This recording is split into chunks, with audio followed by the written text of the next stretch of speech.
What is up, guys? I do hope you are well. My name is Mark and we're back with some more r/am I the butthole. The subreddit is a bit more juicier today.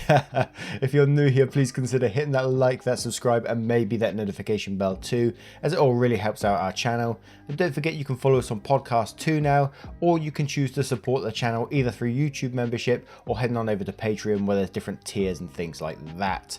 And just a huge thank you to a new member of the channel who I forgot to mention yesterday, so I'm so sorry.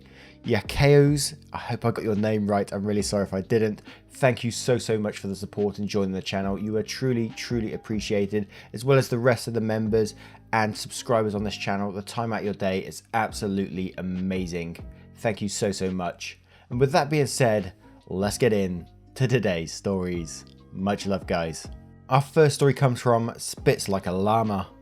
Would I be the arsehole if I refused to be a part of my in-laws' family tradition? My husband and I have been together for almost 6 years, married for 3. We have a 1-year-old. I love his family, but I struggle with the differences in how they treat their son, my SO, versus their daughter, sister-in-law. Anything she wants, she gets. I don't start drama, however I will stand up what I think is right, and it occasionally causes tension. They have a wonderful tradition where they create a picture calendar for their grandma for Christmas. Every month highlights the people whose anniversaries or birthdays it is. The rest filled in with loving memories. Since we got married, I am now in a couple of the photos. I felt love to be included in such a tradition, but last year caused issues. Our son's birthday and our anniversary fall on the same month. No one else shares anything special with this month. His parents told us we could design that page with the 3 of us however we like. I choose 4 photos, one of our son just born, one of us as a family, one of him with his great grandma, and one of just my husband and I. We create the page and send it. We stop by one night to continue helping them. My husband is better at doing it online than them. When I realised my SIL had swapped out one of my photos for a picture of her with my son. I made a comment about how it is not what we designed, and she tells me she likes it that way and wants to use that photo. At this point in time, she has roughly 75% of the photos/book. 12 months each with 4 pictures per page equals 48 photos. She is in almost 36 photos out of 48, has a whole page dedicated to just her, and a portion of her photos are just her. I suggest she take out of her photos from a previous month and use that one instead. I then changed it back to the photo I wanted. She ushers us out of the house. Christmas comes around and the calendar is brought out. She had changed it back to the photo she wanted. I was furious but let it go because 1. It was for grandma who I adore. 2. We didn't pay for it. His parents did and SIL chipped in a little bit. We offered. This year I offered to help with the calendar again and get told she has a special idea for this year. She wants to do a recreation photos, take an older photo and using the same people to take the photo again. I think it's a great idea and I understand it means my son and I won't be in it. I'm sad but still offer to help. She declines. Then I found out she wants to do half a book with special recreations, when she wants to take some of grandma's old photos and use the new gen to recreate them. I think this is a great idea. Now my son and I can be in at least one photo. Nope, she wants to be a grandma in every shot. She wants to use my SO as grandma's husband and my son as my FIL as a baby. They have no use for me. I mentioned this makes me upset and I want to be a part of this tradition, and upon her parents pushing, she tells me I can take the group family photos. Would I be the arsehole if I tell them no, that if I can't be in it, I don't want anything to do with it? Update, wow, this has taken off, thanks for all the love. So a few hours after I posted, my SO came home for lunch and inquired as to why my phone was blowing up. I told him, he was pissed. Turns out SIL told him a little bit about the ideas and that the whole family was involved. He assumed that meant me. He's now refusing to do anything unless I'm part of it, and that our son will not be in anything unless we're a part of it. Unless it's a gen pick, i.e. grandpa with grandson. Said I am his most important family. Now he wants nothing to do with the calendar. I'm trying to talk him into talking to his parents first, as this is a lovely tradition. I just want to be a part of it too. It sounded like originally it was meant to be just like a fun thing to do for the family, a way to get together and give your grandma a great gift. And it sounds like she's just taken this and absolutely ruined it and made it all about herself, which is just really a shame. So I can't say you are the arsehole in this situation, but we're going to go straight into the comments below to see what we can find on this.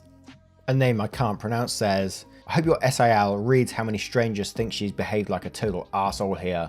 You're about to get a tidal wave of not the arsehole. Maybe you should print out all the comments on one page and arrange them prettily for a new 13th month. Arseholery. That's a good one.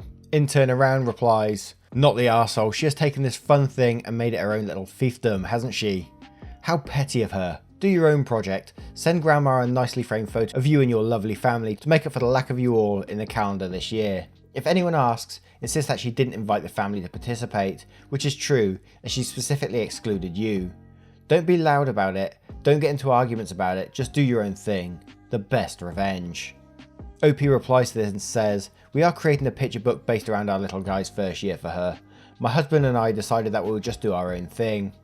Izzy G04 says, I'm sorry if this is just me, or is it really creepy she wants to do an elaborate photo shoot wherein her brother is her husband? Maybe I'm reading too deeply into it, but she really wants to recreate a family portrait with your son and husband and put herself in place of the wife. Logically, I understand they may have a resemblance to the grandparents in question, but something about it feels off to me. Interesting.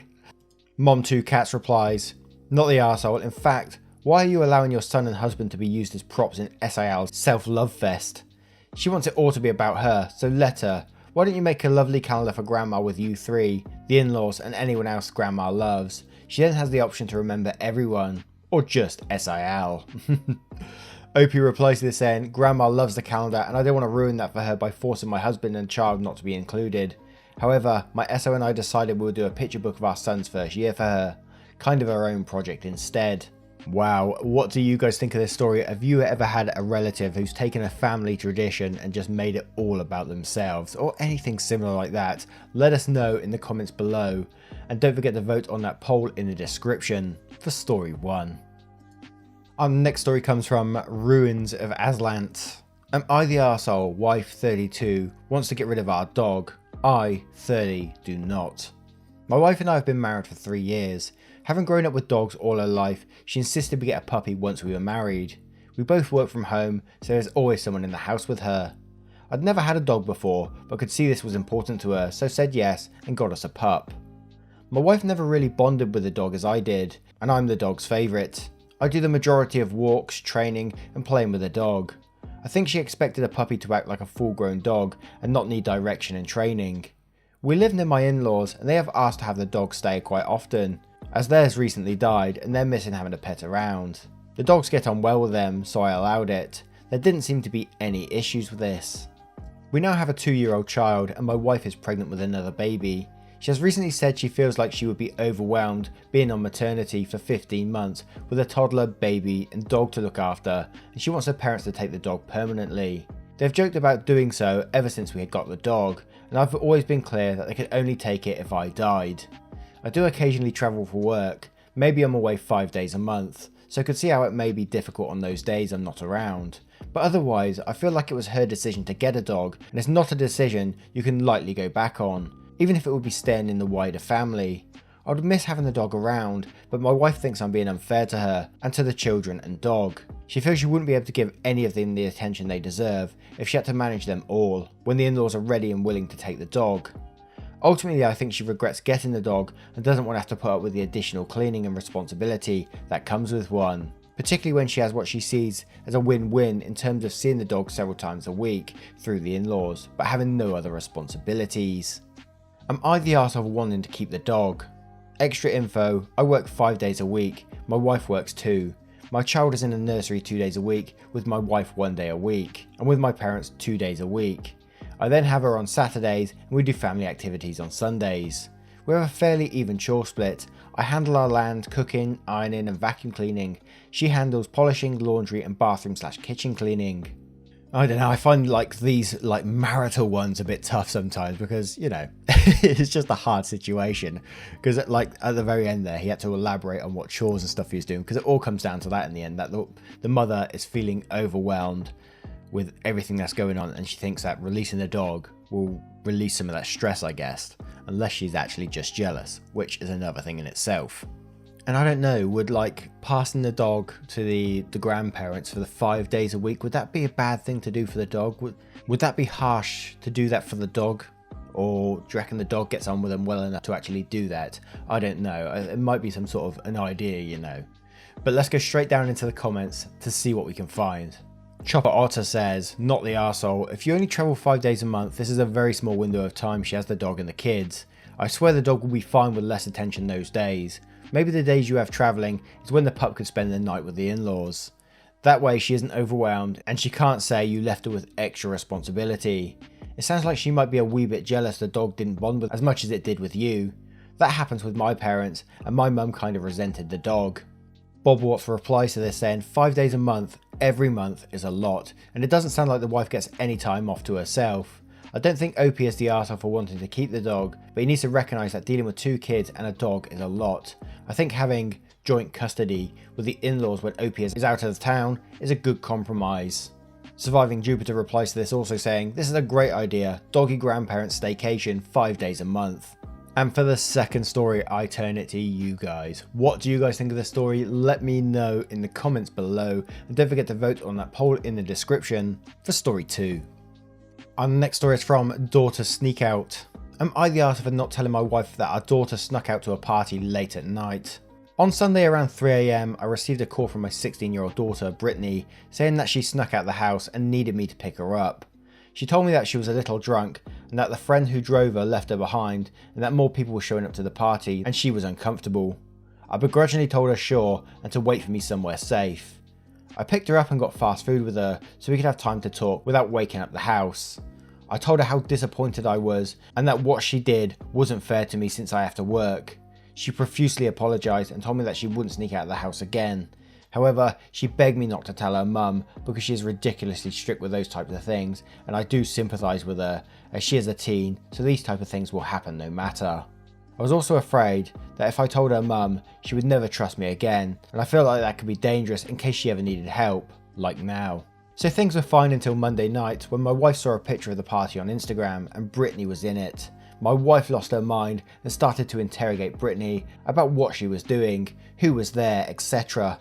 She got really mad at her and made Brittany cry and go to her room. The problem though was that my wife asked how Brittany got there and back, and she told the truth. Now my wife is infuriated with me for not telling her.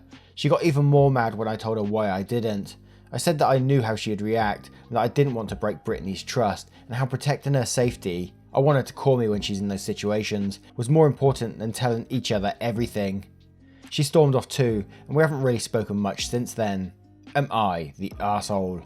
Also to note, we're in a country where social gatherings are still allowed, so she wasn't mad about the COVID aspect.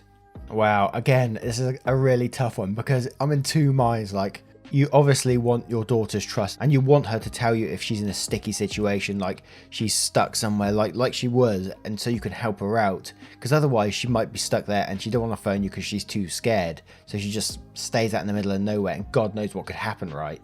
But also you want to tell the wife as well because you don't want to break her trust, but at the moment she's flying off the handle, so she needs to stop doing that so the daughter can trust her also. But again, at the same time, you don't want the daughter sneaking out to go to parties anyway. God, man, it's just such a shitty minefield, you know? Let's go down to the comments. There's usually some good advice down there. I don't know what to advise on this one. Princess Zelda says, not the arsehole. It is a shitty situation, but I would have made the same call, and I think you are right that it's more important that your daughter trusts you. Mistakes happen, kids sneak out, lessons are learned, but you put yourself in a better position to be able to help her faster in a big mistake if she trusts you. Vita replies to this saying, indeed, she's probably not going to stop sneaking out, she's just going to stop asking for a ride home when she or others are drunk. Giving Me Pie 98 replies to this comment saying, this right here, you did the right thing, your daughter's trust is more important than your wife's reaction, not the arsehole. Magstar replies to this saying, nobody's an arsehole here, you should have discussed it with your wife, if only to assure her that you've already handled the situation. Your wife needs to control her tendency to fly off the handle as well. You're right that you want your daughter to choose the safest course of action when she's feeling like she needs help. Your wife is right that she should have been told. Hello Winry replies to this saying, sometimes there are things that kids trust you with that you have to keep to yourself. I understand that this is a grey area and it really depends on each family unit, but there were things I trusted with my father that I didn't trust my mother with, because talking to her about it would have made it worse. And what do you guys think of the situation? How would you have dealt with it if you was the father? Would you have told the mother? Would you have kept it a secret? Let me know in the comments below, and don't forget to vote on that poll in the description for story 3. Our next story comes from a throwaway account. Am I the arsehole for yelling at my neighbour's kids, even if they thought it was harmless fun? I was working in my office yesterday when I heard loud bangs and splashes in my backyard, followed by laughing.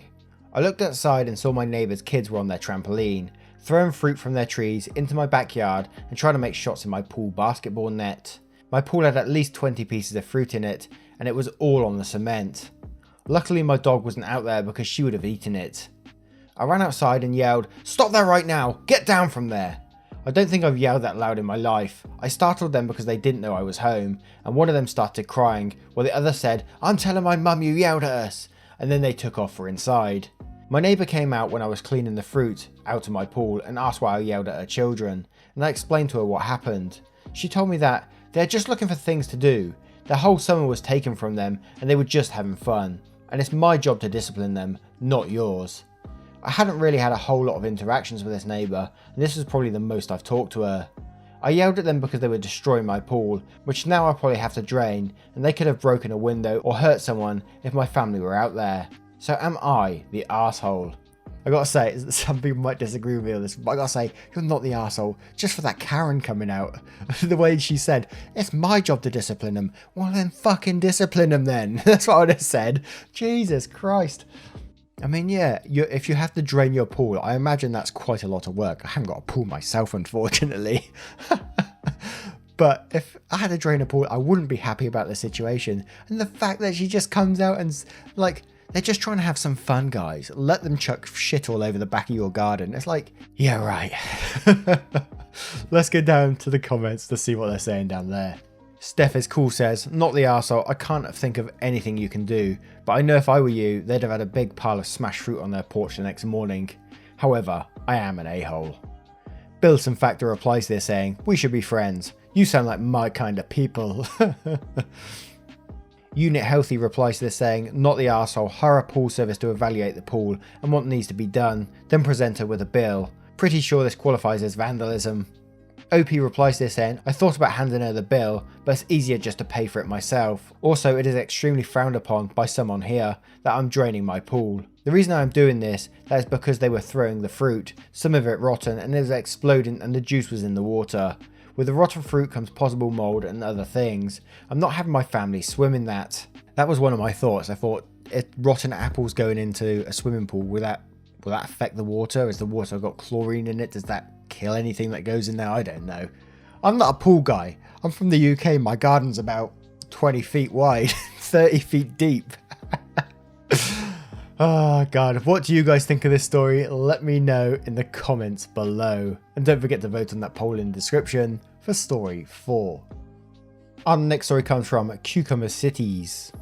Am I the arsehole for giving my parents my life savings for a down payment for a house? My family and I are immigrants who came to America in 2007 and have been renting apartments ever since. Recently they've been talking about buying a house and have been saving for a down payment. I, 18 female, am the oldest of 4 children who are all too young to work. I've been working since the day I turned 16 and have saved around $25,000.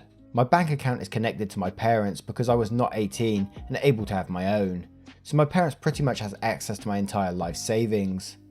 Recently I got tired of driving my old beat up car and decided to use my life savings to buy myself a new car. I told my parents my plan of selling my current car and use that money as a payment for a new car, and they started freaking out.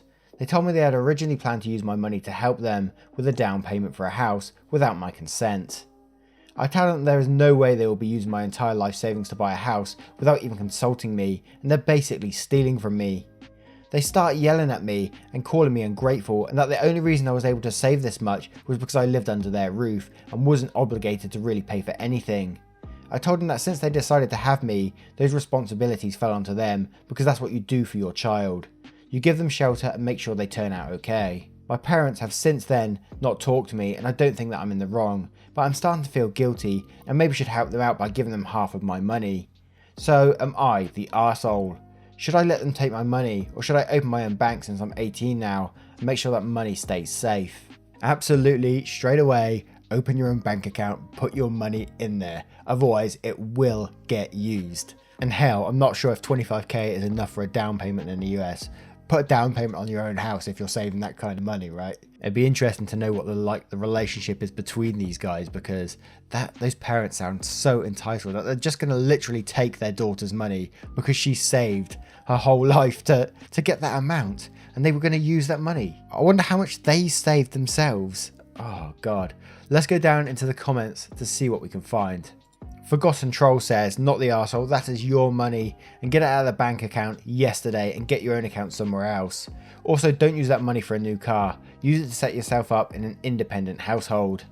Apart Locksmith 1 replies, get to the bank quickly and make sure the money is still in there and that you can still access it. If you can get the funds, move your money into a sole account. Ensure it is not accessible by anyone else. Not the arsehole to not want to give your life savings away. You could maybe give them a couple of thousand to assist, but you're under no obligation to gift them half. They are incredibly entitled to think that they can let you work hard for years while they lay claim to your money.